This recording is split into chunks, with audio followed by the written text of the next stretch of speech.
So earlier today, I went over a lesson with you and talked about what happens in our heads, really, when we come across questions on the STAR test that ask us to really get inside the author's mind. And I know when I first saw this, as I said earlier, I'm like, I don't know, I'm not an author. How am I going to figure this out? But just like with every other question in the STAR test, the answers are always in the text. Not maybe necessarily word for word in the text, but you can always go back, reread the text and examine what the author has done there, and then make inferences about why they did it. So what I would like for you to do right now is for you to watch and listen to my thinking as I show you how you can use the text to get inside the author's head and figure out why they did something. Now, in this question, you're going to notice that it starts off with the author includes the information most likely to, and then the first two answers say to cause the reader or build the reader's interest. So in other questions on the test, you're going to notice that a lot of times they're going to include this to cause the reader to, or to influence the reader to. So when you see those words, you can automatically kind of put yourself, because you are the reader, right? You are the reader of that passage. And you will notice here that the last two answer choices are focused on the author, what he wanted to do.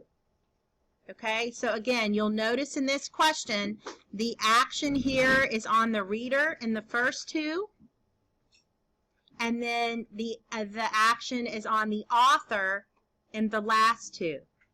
Okay, this is another kind of one of those tricks that the test writers use. Again, you're going to see this kind of question over and over. The author did this to cause the reader to, and it'll give you choices. So you've got to be able to understand how to think like a reader, right, and how it impacted you as a reader, and how it impacted you, what the author meant to do. So again, you've got to be able to go back to the text and examine the text for what's happening and pick the right answer. So the author includes the information in paragraph 1. Again, I cannot answer this question by just thinking about it. I have to go back to the text.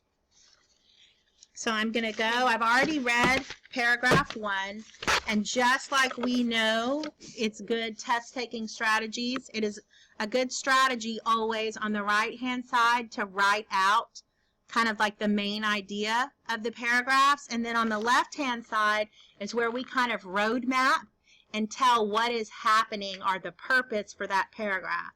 Doing that work while you're reading is very important. That's not what we do when we're reading in the real world. That is how we read in a test. Very important. Okay, so in the first paragraph, which is awfully short, but it's there for a reason, it says, imagine climbing a 1,700-foot cliff, walking more than 300 miles, or riding a bike for 24 hours nonstop. Now, try to imagine a 6-inch robot tackling all those challenges. So, I know here, so I'm going to go back to the answer choices. My first answer choice is to cause the reader to reflect on personal accomplishments. So I have to be honest. When I was reading this, nowhere in this text did it ask me a question, have you ever climbed a 1,700-foot cliff? It didn't ask me to reflect on my past accomplishments. It didn't want to know whether or not I've done that. It's just asking me to imagine that. Okay, so based on that word imagine, again, we're going back to the fact that if you use the words to reflect on personal accomplishments, well, imagination is not a personal accomplishment, right? So that's my reasoning I'm going to write out here to the side. The word imagine is not a personal accomplishment.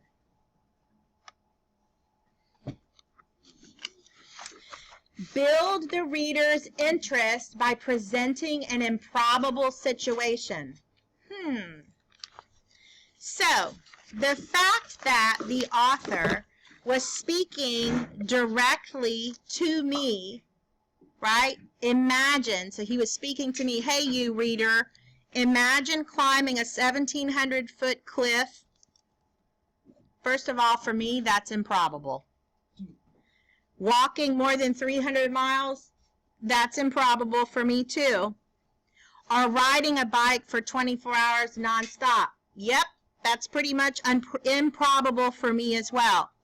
So now try to imagine, okay, that's another imagine word, right? It's not asking me to reflect. A 6-inch robot tackling all those challenges. So, build the reader's interest by presenting an improbable situation. There was quite a bit of information in that sentence.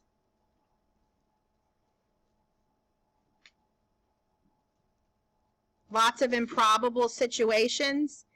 And building the reader's interest. The word imagine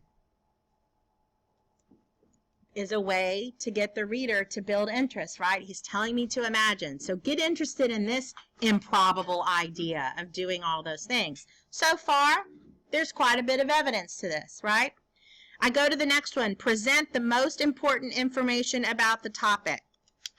So that's telling me that the author put that paragraph there to present the most important. And many of you are already shaking your head because this is not the most important information. It's not information at all. He's asking us to think of something that could happen, right? So that's a no.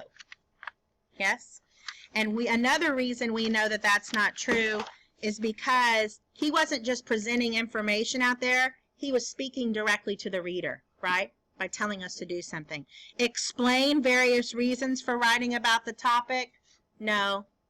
That may have happened somewhere else in the passage, but not in the first paragraph. Okay? So again, we see here that if we go back to the text, right?